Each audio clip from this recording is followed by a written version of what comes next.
درود بر شما دوستان. شعر زیبایی رو که دوست تاجیکمون برای ما فرستاد منو به این فکر انداخت که برنامه‌ای درباره رودکی بسازم. در اینجا مختصری در مورد زندگی رودکی، تأثیر او بر شعر و ادبیات و زبان پارسی صحبت می‌کنیم. رودکی در قرن 4 هجری یا قرن 10 میلادی زندگی میکرد.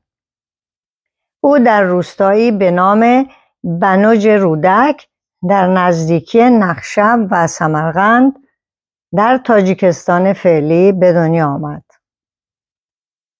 او را اولین شاعر بزرگ پارسیگوی و پدر شعر پارسی میدونند.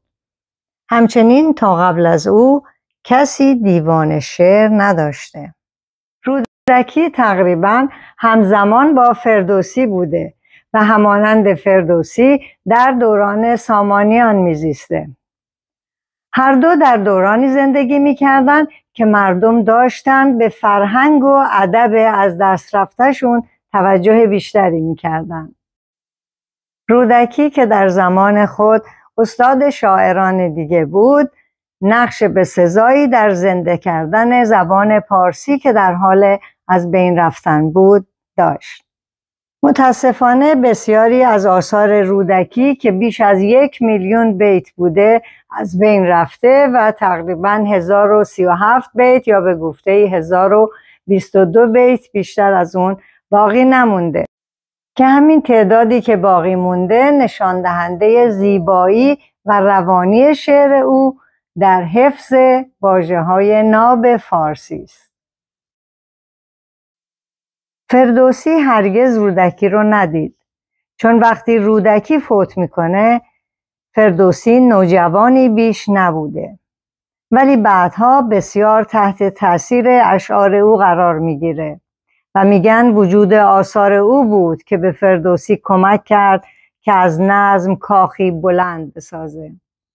شعر زیبایی از رودکی هست که تا اعماق وجود فردوسی نفوذ میکنه، به طوری که 36 بار در شاهنامه به گونه‌های مختلف از این شعر استفاده میکنه.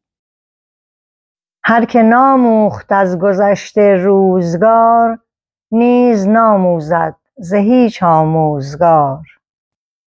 یکی از نمونه هایی که فردوسی از این شعر استفاده میکنه اینه: چو پیش آیدم گردش روزگار، نباید مرا پند آموزگار. این دو شاعر هر دو در استفاده کردن از واژه‌های ناب پارسی دری وسواس ویژه‌ای داشتند. رودکی میگه وگر پهلوانی ندانی زبان، ور از رود را ماورالنهر دان. یعنی اگر پهلوانی و زبان پارسی رو بلد نیستی، به ور از رود ماوراءالنهر میگی. و فردوسی میگه اگر پهلوانی ندانی زبان، به تازیت و اروند را دجله دان. و دجله نام عربی اروندرود هست. رودکی از معدود شاعرانی است که در زمان حیاتش مورد ارج و منزلت قرار میگیره و بسیار مورد توجه و لطف دربار سامانی بوده و به همین دلیل هم ثروت و دارایی زیادی نصیبش شده بود. رودکی بعدها مورد غضب درباریان قرار میگیره و احتمالاً نابینایی که در اواخر عمر از اون رنج میبرده به همین دلیل ایجاد شده، چون رودکی مذهبش شیعه اسماعیلی بود که مورد تایید حکام وقت نبود و رودکی همیشه این موضوع رو پنهان میکرد. احتمالاً در اواخر دوران آشکار شده و به همین دلیل مورد آزار قرار گرفته. رودکی در اواخر عمر به روستای زادگاهش میره و در اونجا به گفته‌ای در 82 سالگی فوت میکنه.